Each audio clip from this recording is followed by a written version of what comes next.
ओम शांति। ईश्वरीय ज्ञान का साप्ताहिक पाठ्यक्रम या राजयोग मेडिटेशन कोर्स का आज 7वां अथवा अंतिम दिन है, जिसमें आज हम राजयोग के बारे में बताएंगे। क्योंकि अभी तक हमने जो कुछ भी बताया, जैसे पहले दिन हमने आपको आत्मा के बारे में बताया कि आप शरीर नहीं हो, आप एक ज्योति बिंदु स्वरूप आत्मा हो, चमकता हुआ सितारा हो जो इस भ्रकुटी के मध्य में विराजमान है, शरीर से भिन्न एक सत्ता हो।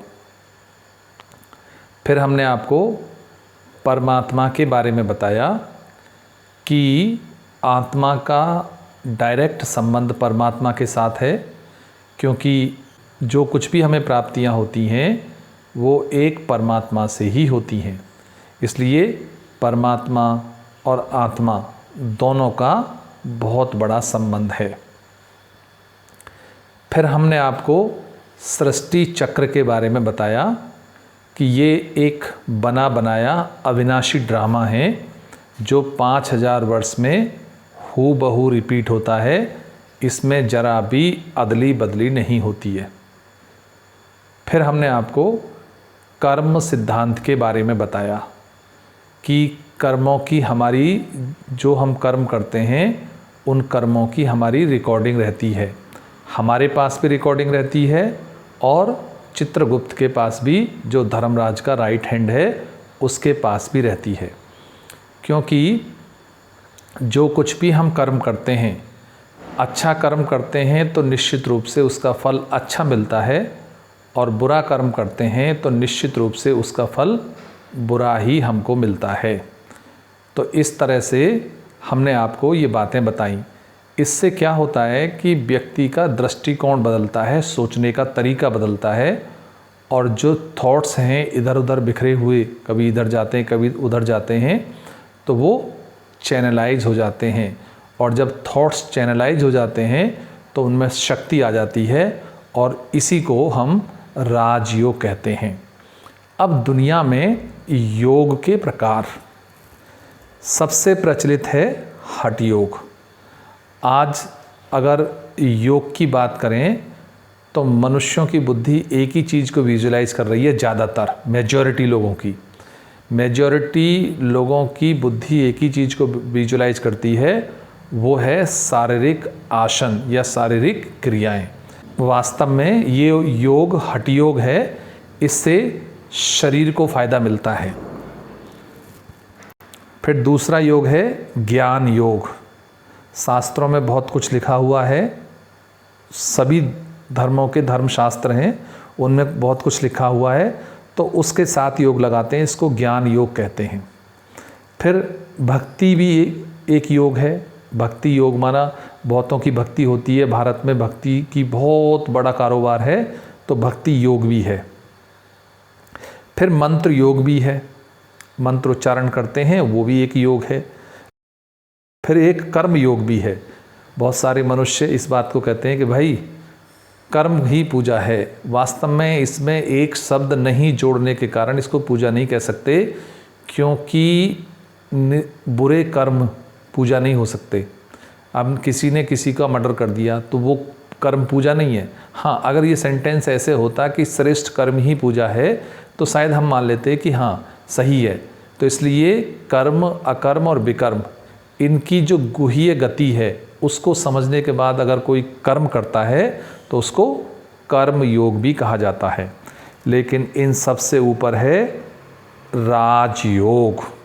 राजयोग इन सभी योगों का राजा है, क्योंकि राजयोग से सर्व प्राप्तियां होती हैं।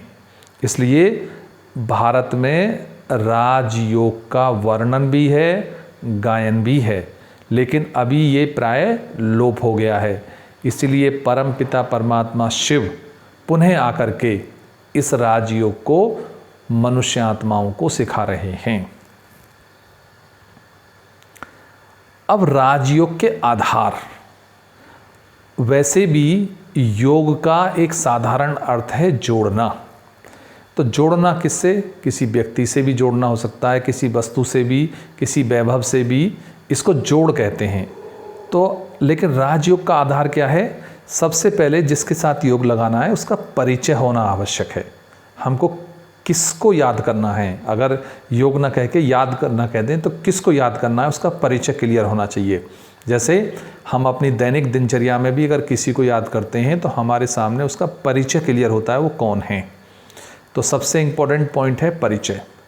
दूसरा, हमारा संबंध क्या है। देखो, आपस में भाई बहन का स्नेह होता है तो भाई बहन को याद करता है, बहन भाई को याद करती है। पति पत्नी का स्नेह होता है तो आपस में वो एक दूसरे को याद करते हैं। तो संबंध से याद भी बहुत आती है। तो इसलिए राजयोग के आधार में संबंध बहुत इम्पोर्टेंट है कि जिससे के साथ हमारा योग है उससे हमारा संबंध क्या है। अब परमात्मा के लिए तो कहा गया है त्वमेव माताश्च पिता त्वमेव, माना इसका अर्थ है कि तुम ही माता भी हो, पिता भी हो, बंधु भी, सखा भी, तुम ही से मेरे सर्व संबंध हैं। तो मेरा परम पिता परमात्मा मेरा सर्व संबंधी है। दूसरा, स्नेह। देखो, अगर संबंधों में स्नेह है तो वो जैसे यहाँ ही सतयुग है। अगर संबंधों में स्नेह और प्रेम है तो सतयुग है, और संबंधों में दुख और अशांति है तो ये कलयुग है। तो इसलिए हम स्नेह से अगर किसी को याद करते हैं, जैसे एक माँ अपने बच्चे के लिए भोजन पकाती है तो कितने प्यार से उसकी स्मृति रहती है और भोजन भी बनाती रहती है। ठीक इसी तरह से उनके साथ हमारा स्नेह भी होना चाहिए। और चौथी चीज़ जो सबसे इम्पोर्टेंट है कि हमें उससे प्राप्तियां क्या होने वाली हैं, क्योंकि आज मनुष्य भी उसके साथ संबंध जोड़ना बहुत अच्छा समझता है जिससे कुछ प्राप्तियां होती हों। या दूसरे शब्दों में कहें, इस कलयुग के हिसाब से मनुष्य लोभ के आधार पर दूसरे से संबंध जोड़ लेता है। अगर कुछ प्राप्ति हो रही होगी ना तो चाहे वो कैसा भी व्यक्ति हो, वस्तु हो, सब उसे अच्छे लगने लगेंगे। अगर प्राप्ति नहीं है तो अच्छा व्यक्ति भी उसको भी भूल जाते हैं। तो उससे हमें प्राप्ति क्या है? तो राजयोग के आधार में परिचय, संबंध, स्नेह और प्राप्तियां, क्योंकि एक परम पिता परमात्मा, उनका परिचय होना चाहिए, संबंध होना चाहिए, उनसे स्नेह, और फिर उनसे क्या प्राप्तियां हैं अगर ये पता हो तो हमारा योग सहजता से लग सकता है। आज का जो मनुष्य है, अगर उसके थॉट प्रोसेस को चेक करेंगे तो ये कुछ चीज़ें ही, या ये बड़े रूप हैं, इनकी फिर संतानें बहुत हैं। काम, क्रोध, लोभ, मोह, अहंकार, फिर ईर्ष्या है, द्वेष है, नफरत है, निंदा है, चुगली है, ये बहुत सारे इसके वो हैं। तो आज का जो मनुष्य है वो बस इन्हीं बातों को सोचता रहता है, या यूँ कहें कि उनकी बुद्धि इन्हीं चीज़ों को विजुलाइज करती रहती है। इनका भी 5 विकारों का बहुत बड़ा परिवार है। तो व्यक्ति इन्हीं के इर्द गिर्द अपने विचारों को घुमाता रहता है। लेकिन राजयोग के लिए इन सब से बुद्धि योग हटाना है, काम से, क्रोध से, लोभ से, मोह से, अहंकार से, तब हम एक राजयोगी बन सकते हैं। अब राजयोग की सिंपल अर्थ में परिभाषा, देह सहित देह के सर्व संबंधों को भूल आत्म स्वरूप में स्थित होकर बुद्धि में ज्योति बिंदु परमात्मा शिव की स्नेह युक्त स्मृति रखना ही राजयोग है। जैसे पहले अभी बताया कि व्यक्ति काम, क्रोध, लोभ, मोह, अहंकार, निंदा, चुगली, ईर्ष्या, नफरत, द्वेष, पता नहीं कितनी बड़ी वैरायटी है, उसके थॉट प्रोसेस में यही घूमता रहता है। लेकिन राजयोग क्या है कि उनसे अपना संबंध काट करके अगर हम ज्योति बिंदु स्वरूप परमात्मा की स्नेह युक्त स्मृति में रहते हैं तो इसको राजयोग कहा जाता है। अब राजयोग की विधियां, तो देखिए हमने बताया पहले दिन ही आपको कि हमारे पास मन है और बुद्धि है। तो मन क्या है? सोचता है, जिसको चिंतन करना कहते हैं, और बुद्धि क्या है? उस चीज़ को विजुलाइज करती है और देखती है। जो कुछ भी मन सोचेगा बुद्धि उस चीज़ को विजुलाइज कर लेगी। तो सबसे पहले है चिंतन, मन के अंदर परमात्मा के बारे में कि परमात्मा गुणों के सागर हैं, शांति के सागर हैं, आनंद के सागर हैं, प्रेम के सागर हैं, ऐसा चिंतन चलेगा। बुद्धि फिर उस ज्योति बिंदु स्वरूप परमात्मा को विजुलाइज करेगी। तो जैसे ही बुद्धि विजुलाइज करती है तो हमारी एकाग्रता परमात्मा के साथ हो जाती है, और जैसे ही परमात्मा के साथ एकाग्र हमारी बुद्धि होती है तो तुरंत हमें अनुभूतियाँ, माना बुद्धि क्या करती है कि उन शक्तियों को, उन गुणों को मुझ आत्मा के अंदर खींच के ले आती है, क्योंकि ये एक ट्रांसमिशन का भी काम करती है।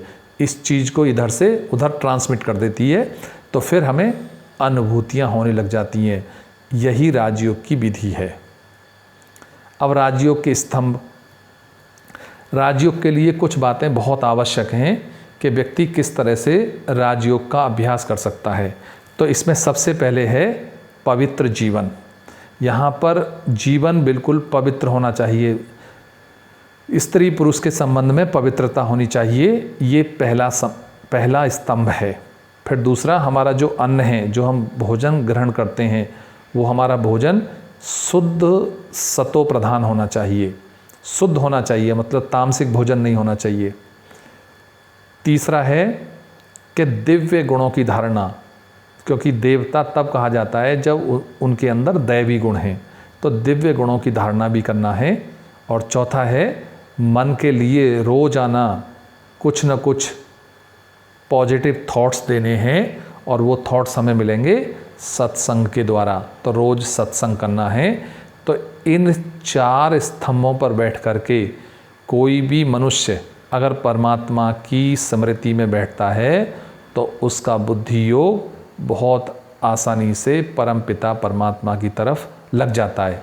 और जैसे ही परमात्मा की तरफ लगता है तो बहुत बड़ी प्राप्ति होती है, और वो प्राप्ति है अष्ट शक्तियों की।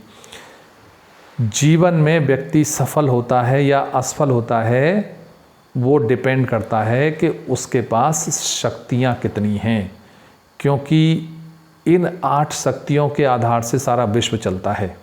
तो राजयोग के द्वारा ये 8 शक्तियों की प्राप्ति होती है। तो अब हम आपको बताते हैं कि ये राजयोग का अभ्यास कैसे करना है, क्योंकि जो थियोरेटिकल पार्ट था जिसमें हमने कुछ समझाना था वो तो आज पूरा हो रहा है।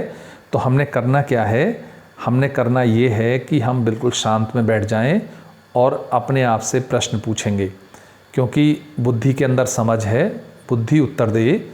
मन प्रश्न पूछ सकता है कि मैं कौन हूँ, तो बुद्धि उसको उत्तर दे सकती है कि मैं एक आत्मा हूँ। दूसरा प्रश्न ये है कि मैं आत्मा इस शरीर के अंदर कहाँ पर विराजमान हूँ, तो भ्रकुटी के अंदर विराजमान हूँ। फिर मुझ आत्मा का स्वरूप क्या है, तो उत्तर आना चाहिए ज्योति बिंदु स्वरूप। फिर प्रश्न आता है कि मेरे परमपिता परमात्मा कौन है, तो उत्तर आना चाहिए परमपिता परमात्मा शिव ज्योति बिंदु स्वरूप हैं, परम धाम निवासी हैं। तो फिर प्रश्न होना चाहिए कि उनसे मुझे क्या प्राप्ति होती है, कि उनसे मुझे सब कुछ प्राप्तियां होती हैं। जो 8 शक्तियाँ दैनिक जीवन के लिए आवश्यक हैं वो भी परमपिता परमात्मा से मुझे प्राप्त होती हैं। तो चूँकि राजयोग आगे हम आपको अभ्यास कराएंगे इसका, तो आज राजयोग का थ्योरी वाला पार्ट पूरा हो गया। फिर इसके प्रैक्टिकल रूप में कल से हम आपको 5-5 मिनट में कैसे परमात्मा को विजुलाइज करें, कैसे बुद्धि को एकाग्र करें, तो वो हम आपको आगे भी समझाते रहेंगे। अच्छा, ओम शांति।